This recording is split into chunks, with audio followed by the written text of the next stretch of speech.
y a 5 sous-étapes lors de l'étape du découpage.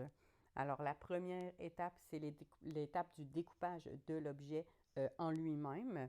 Alors, les modèles 3D doivent être préparés pour l'impression en utilisant un logiciel de découpage qui va convertir le modèle en couches.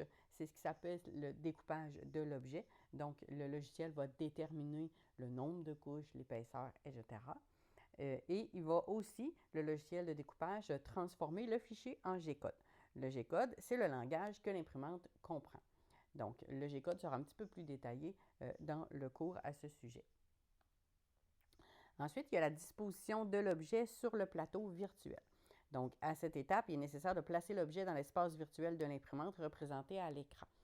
Il est possible de le déplacer à l'horizontale afin de pouvoir placer plus d'une pièce sur l'imprimante, sur le plateau, et aussi de le faire tourner afin d'orienter l'objet de manière à augmenter sa stabilité, d'éviter les supports d'impression ou d'avoir un rendu plus lisse sur certaines faces.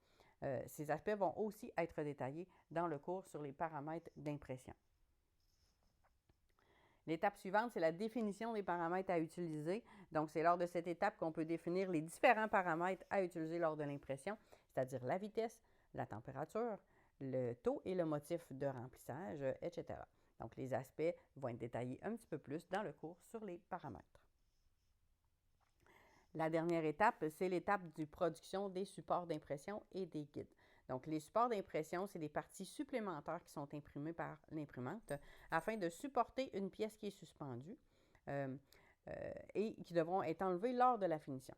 Donc, les guides sont aussi imprimés, mais sont disposés habituellement directement sur le plateau afin de maintenir l'objet en place. Donc, c'est lors du découpage que sont déterminés les supports et les guides nécessaires à l'impression de la pièce, souvent par le logiciel de découpage lui-même.